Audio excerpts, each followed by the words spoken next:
चुनाव है, वोट मांगना है। मैं अपने लिए वोट मांगने नहीं आया आपके पास, मैं आपके बच्चों के भविष्य के लिए वोट मांगने आया हूं आपके पास। ऐसे ऐसे लोगों को हमने नेता बना दिया। 3 परिवार है पूरे कलायत के अंदर, 30-40 साल हो गए घूम घूम के 3 परिवारों में चौधर देते रहे, बार बार बार बार बार बार साथ दे दे के ठाकुर इतने बड़े बना दिए कि ये हमारी बहन बेटियों को गालियां देने लग गए, हमारी बहन बेटियों के बारे में अपशब्द बोलने लग गए। क्या कसूर था उस बहन का कि एक आम घर से निकल के उसने ये सपना देख लिया कि मैं भी चुनाव लड़ सकती हूँ कलायत के भले के लिए। पक्का इलाज करो इनका, अहंकार तोड़ना जरूरी है। हमको इंसानी नहीं समझ रहे, जो मन में आए बोल दो। बाकी जितने भी नेता हैं दूसरी पार्टियों के, कुछ और नहीं आता इसलिए राजनीति में है। कोई और काम धंधा कोई नौकरी नहीं कर सकते, कुछ और नहीं आता इसलिए राजनीति में है। हमको सब कुछ आता है, नौकरी कर सकते हैं, काम धंधे कर सकते हैं, उसके बावजूद सब कुछ छोड़ के राजनीति में आए हैं। ये हमारे और उनके बीच में फर्क है। ये चुनाव बदलाव का चुनाव बनता जा रहा है। ये चुनाव हरियाणा की भविष्य की राजनीति का चुनाव बनता जा रहा है।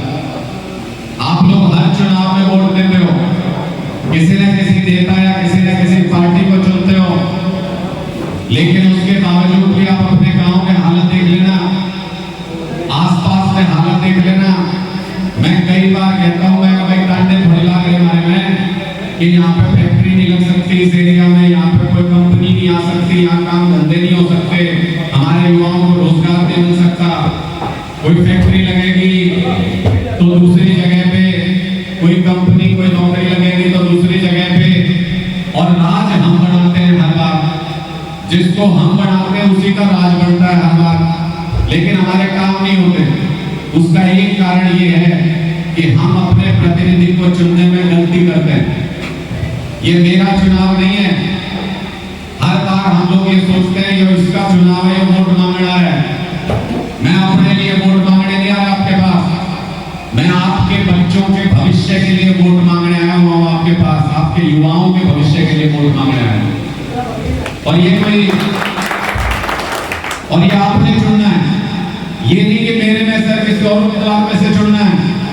आपकी मर्जी, आपको अपने बच्चों के भविष्य के और अपने बच्चों की बर्बादी में से एक को चुनना है, आप चुन लेना जिसको भी चुनना, आपकी मर्जी। मैं ये इसलिए कह रहा हूं, ऐसे ऐसे लोग हमने नेता बना दिए, ऐसे ऐसे लोगों को हमने नेता बना दिया। 3 परिवार है पूरे कलायत के अंदर, 30-40 साल हो गए घूम घूम के 3 परिवारों में चौधर देते रहे, बार बार बार बार बार बार। क्या कर दिया भाई आप लोगों के लिए इन्होंने?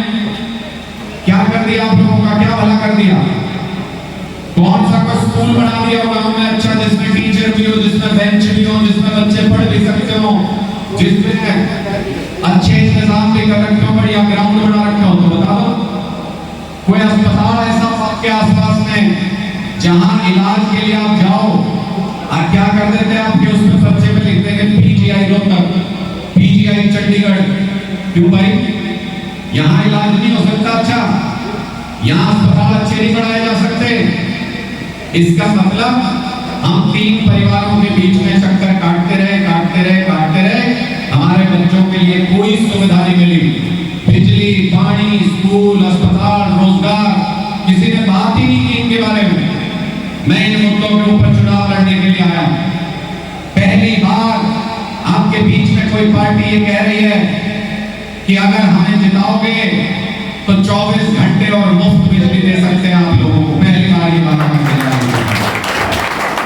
पहली बार कोई पार्टी आपके बीच में कह रही है अगर हमें जिताओगे तो भगवान ना करे कोई हारी बीमारी आ जाए घर में, तो आपको इलाज के लिए किसी का मुंह नहीं देखना पड़ेगा, 1 पैसा भी खर्चा आपका नहीं होगा, चाहे 10 लाख का ऑपरेशन हो, 1 करोड़ का इलाज हो, सब कुछ सरकार कराएगी, मुफ्त में इलाज होगा। ये हमारी पार्टी का इलाज है। केजरीवाल, तीसरी गारंटी केजरीवाल की है कि शानदार सरकारी स्कूल बनाएंगे जिसमें हमारे बच्चे और अफसरों के बच्चे बेंच पे बैठ के पढ़ सके। ऐसे सरकारी स्कूल बनाएंगे और उसमें मुफ्त में शिक्षा मिलेगी। प्राइवेट स्कूलों में आपने फीस भर के परेशान नहीं होना पड़ेगा। ये तीसरी गारंटी है अरविंद केजरीवाल। चौथी कि हमारी बहन बेटियों को 18 साल से ऊपर जिनकी भी उम्र है उनको हर महीने 1000 रुपए की सम्मान राशि देंगे। अगर अपने घर में माँ बेटी बहू 3 महिलाएं हैं तो 3000 रुपए महीने के सरकार से सम्मान राशि के रूप में आपके पास आएंगे। ये चौथी गारंटी है अरविंद केजरीवाल की। और 5वीं गारंटी जो युवाओं के लिए है, ये नौकरी ढूंढते रहते हैं, धक्के खाते रहते हैं, नौकरी नहीं मिलती। पता नहीं ऐसी क्या चीज होगी जो नौकरी नहीं मिलती। दिल्ली में तो 10 साल में 12 लाख नौकरी दे दी केजरीवाल जी ने, 12 लाख नौकरी 10 साल के अंदर दे दी। पंजाब में 2 साल हुए हमारी सरकार आए, 50,000 सरकारी और 3.5 लाख प्राइवेट नौकरी, 4 लाख नौकरी दे दी 2 साल के अंदर पंजाब में। ऐसी कोई चीज नहीं है जो हो नहीं सकती। 100% रोजगार की गारंटी है अरविंद केजरीवाल की। हर बच्चे को, हर युवा को रोजगार मिलेगा, ये केजरीवाल की गारंटी है। इसलिए लड़ाई लड़ो, इसलिए चुनाव में साथ दो और किसी कारण से मत देना। और देते भी किसको हम लोग साथ, सोच के देखना किसको साथ देते हैं।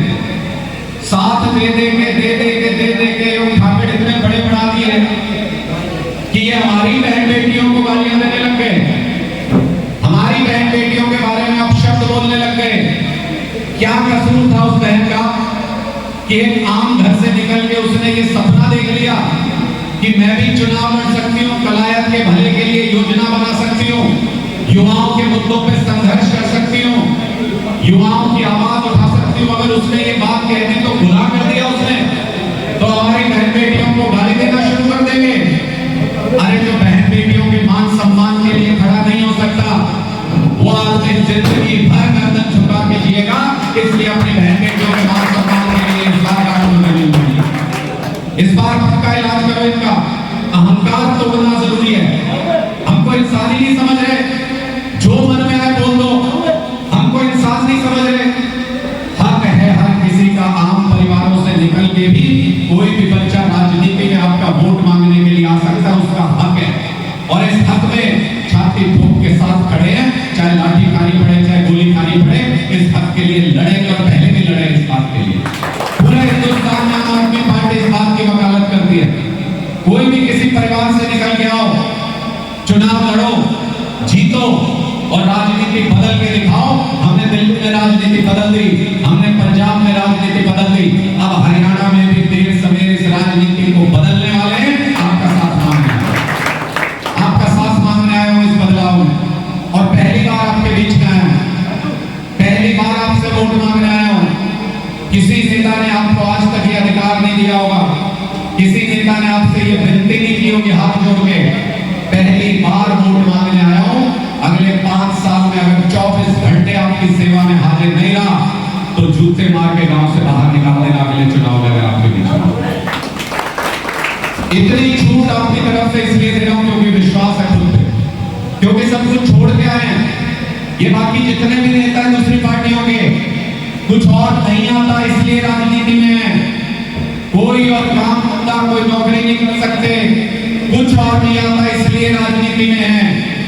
हमको सब कुछ आता है, नौकरी कर सकते हैं, काम धंधे कर सकते हैं, उसके बावजूद सब कुछ छोड़ के राजनीति में आए हैं। ये हमारे और उनके बीच में फर्क है।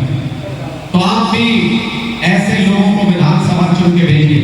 ये पिछली बार आपने विधायक भेज दी थी विधानसभा चुन के, कोई एक वीडियो निकाल सकते हो पिछले 5 साल का विधानसभा का, जिसमें कलायत का नाम भी लिया गया हो। 5 साल विधानसभा में कलायत का नाम भी अगर विधायक ने लिया हो तो एक वीडियो निकाल देना। अरे जब 5 साल तक कलायत का नाम नहीं बोला विधानसभा में तो चुन के किस लिए भेजा था? ऐसे लोगों को चुन के भेजो जो आपकी आवाज को बुलंद तरीके से विधानसभा में उठा सके। और जब कलायत बोले विधानसभा के अंदर तो पूरी विधानसभा हिलनी चाहिए, पूरे हरियाणा की राजनीति हिलनी चाहिए। आपके हाथ में राजनीति है, आपने आज तक राजनीति की है। अगर सामान्य बोलचाल जो अपना देसी भाषा में बात करा, अगर उसमें समझना चाहते हो तो एक मोटी मोटी सी बात बता दूं।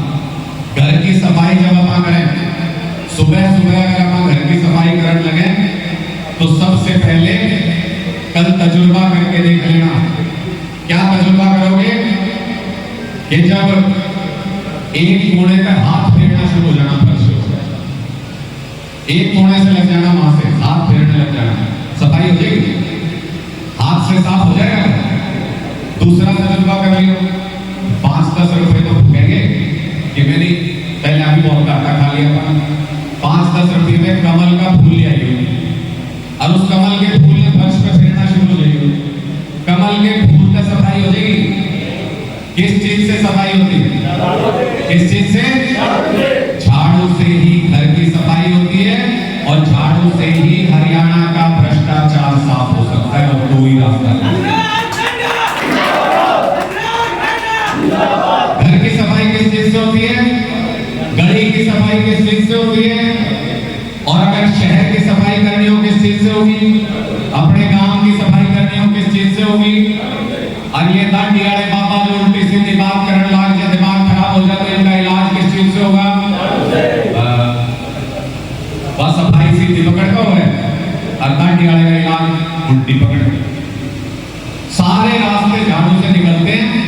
अगर आप झाड़ू चलाना सीख जाओगे तो अपने आप अपनी सरकार चलाओगे, अपने दम पे अपनी सरकार चलाओगे और अपने सारे काम खुद करा सकोगे। आप हालत देखो कलायत की क्या है। मैं कई बार कहता हूं, कई लोग ऐसे पूछते हैं कलायत में किन मुद्दों पे चुनाव लड़ोगे? अरे मैं बोले भाई किसी बात कर यार, गांव में पीने का पानी, गंदा पानी गलियां में आया है सारी जगह, तूने पूछा बोला किस मुद्दे पर चुनाव लड़ोगे? मगर भाई पहले तो सारे अफसरों को जो गली में अपना गंदा पानी आया रहता है ना, ये मेरा वादा है आप लोगों से, जो निकासी का इंतजाम नहीं कर रखा इन्होंने, जो गांव की गलियों में गंदगी फैली रहती है, ये मेरा वादा है आपसे विधायक बनने के बाद इन अफसरों की पहली मीटिंग उसी गंदे पानी के बीच में बैठ के कराऊंगा कि अगर तुम यहाँ नहीं बैठ सकते तो गांव के लोग कैसे रहते हैं? अगर वो नहीं बैठ सकते अफसर ऐसी जगह पे तो गांव के लोग कैसे रहते हैं? हमारे तो जीने के वाले हैं। आप कहते हो मुद्दे बताओ, अरे मुद्दे क्या बताएं? जब आप रह नहीं सकते शांति से, जब बदबू में रहना पड़ता है, गंदगी में रहना पड़ता है, पीने का जहरीला पानी पीना पड़ रहा है, तो उसके बाद बात क्या है?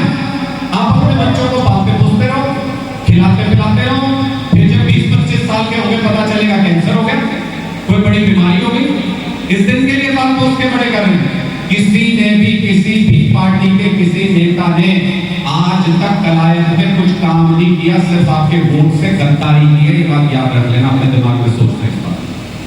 जब पीने का पानी उपलब्ध नहीं करा सकते तो गद्दारी की, जब गंदा पानी नहीं निकाल सकते तो गद्दारी की है इसका मतलब। स्कूल अस्पताल नहीं बना सकते, गद्दारी की है इसका मतलब। सारे सरकारी स्कूलों को बंद करने पे तुले हुए हैं, कहते हैं कि बच्चे नहीं है इसलिए बंद कर रहे हैं सरकारी स्कूलों में। मैंने कहा भाई मंत्री जी एक बात बता दे, ये बच्चे किस चले गए? गांव में पैदा होने बंद हो गया, तुम्हारे सारे बालक हमने विदेश में भेज दिए, बच्चे कहां चले गए? बच्चे तो पैदा हो गए, बच्चे तो बड़े हो गए, उनको पढ़ना है। तुम्हारे स्कूल में ना लाइट है, ना टॉयलेट है, ना बेंच है, ना ग्राउंड है, ना टीचर है। बच्चे आगे करेंगे क्या? दीवार में सिर थोड़ी मारेंगे स्कूल में। तो इसलिए बच्चे स्कूल छोड़ रहे हैं और ये लोग लगातार उसका बहाना बना के स्कूल बंद करते जा रहे हैं। अपनी दी हुई जमीनों पे, गांव की जमीनों पे ये सारे स्कूल बने हुए हैं, लेकिन जब स्कूल बंद करते हैं तो कहते हैं कि अब सरकारी जमीन है। कैसे होगी भाई वो सरकारी जमीन?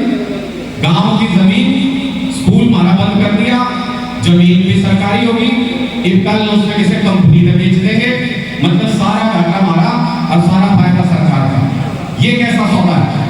इसलिए मैं आप लोगों से ये कहने के लिए आया हूं कि अपनी सरकार बना के खुद चलाने की हिम्मत अगर आपके अंदर हो तो झाड़ू उठा लेना। इस बार आपके बच्चों का नसीब सुधर जाएगा, नसीब सुधर जाएगा आपका।